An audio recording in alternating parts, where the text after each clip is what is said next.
Bonjour à tous, bonjour à toutes et bienvenue sur Bat News, votre émission hebdomadaire chaque samedi à 20 h qui va faire le tour de toute l'actualité geek et pop culture de la semaine présentée par votre fidèle serviteur, c'est-à-dire moi, d'une façon rapide, très rapide, simple et efficace. Le programme de la semaine est mine de rien très chargé. On a du DC Comics, du Marvel, du ciné, du série, du Netflix ainsi que du streaming en général. Alors sans plus tarder, installe-toi confortablement, n'hésite pas à te mettre à l'aise et sur ce, moi je vais te couvrir toute l'actualité de la semaine.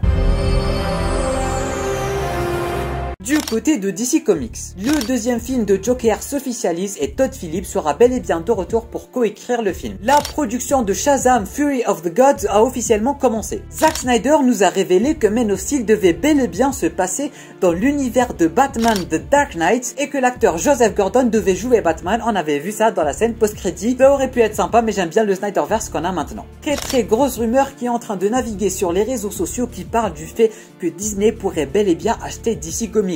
Détrompez-vous, ce n'est qu'une rumeur et c'est vraiment à prendre avec des très grosses pincettes et c'est pas près d'arriver. Pour finir, l'acteur Dwayne Johnson nous a officiellement communiqué un premier visuel sur son personnage de Black Adam. Du côté de Marvel, un trailer pour Spider-Man No Way Home serait bel et bien en approche. On remarque que Sony sont en train de changer les bannières de toutes leurs chaînes YouTube, de tous leurs comptes Twitter, de tous leurs comptes un peu partout. Ils sont en train de vendre des t-shirts, de vendre des goodies. Il y a beaucoup de rumeurs qui parlent du fait que le trailer pourrait sortir dès l'anniversaire de Tom Holland, c'est-à-dire le 1er juin. Si ça arrive pas, apparemment il pourrait sortir le 1er juillet. Le film Eternals qu'on attend tant s'offre enfin un trailer ainsi qu'un poster plutôt sympathique. La série Loki s'offre 10 000 nouveaux posters.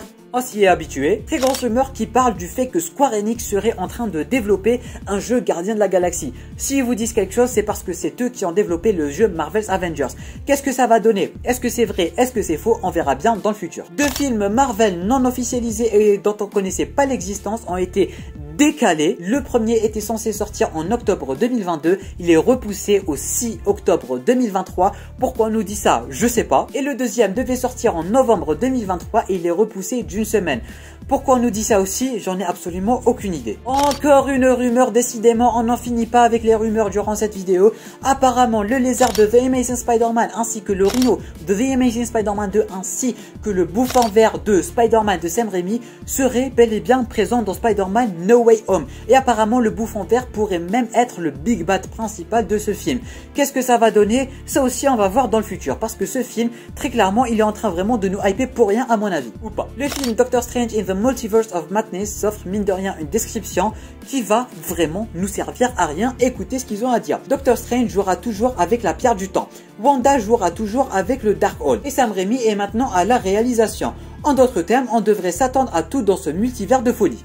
À quoi ça sert? J'en ai absolument aucune idée. L'acteur Aaron Taylor Davis sera officiellement notre Kraven le chasseur dans le Sony Pictures of Marvel's Character, appelez ça comme vous voulez, mais en tout cas il jouera bel et bien Kraven dans l'univers de Sony qui a déjà démarré avec Venom 1 et maintenant avec Venom 2 et après avec Morbius et maintenant avec Kraven le chasseur. Est-ce que vous l'avez vu venir? Apparemment il pourrait apparaître dans d'autres films de Sony et il a même son film de confirmé qui va sortir le 13 janvier 2023. Et pour finir le côté Marvel, on a l'actrice Emma Stone qui a officiellement confirmé qu'elle ne sera pas dans Spider-Man No Way Home. Du côté ciné, série, Netflix ainsi que streaming en général. La série Panic est disponible sur Prime Video. La saison 3 de Virgin River sortira le 9 juillet sur Netflix. Gossip Girl s'offre un nouveau teaser et est prévu pour le 5 juillet sur HBO Max. Le tournage de la 6e et dernière saison de Peaky Blinders est bel et bien terminé. La saison 5B de Lucifer, ou plutôt la saison 5 partie B de Lucifer, ou plutôt partie 2 de Lucifer est officiellement disponible sur Netflix et il était en même temps. Toute la saga Hunger Games sortira le 8 juin sur Prime Video. Est-ce que je suis content? Bien sûr que je suis content. Le film Jungle Cruise qui va mettre en avant Dwayne Johnson s'offre enfin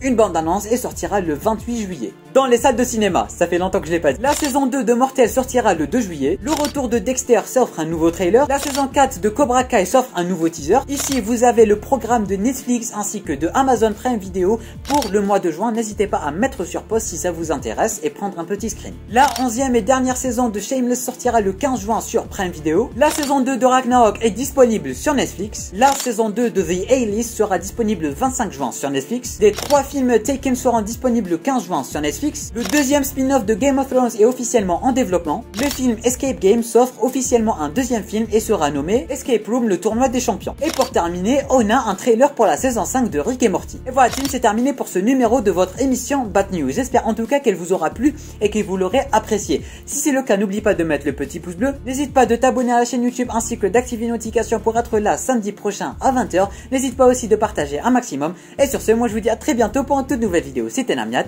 portez-vous bien.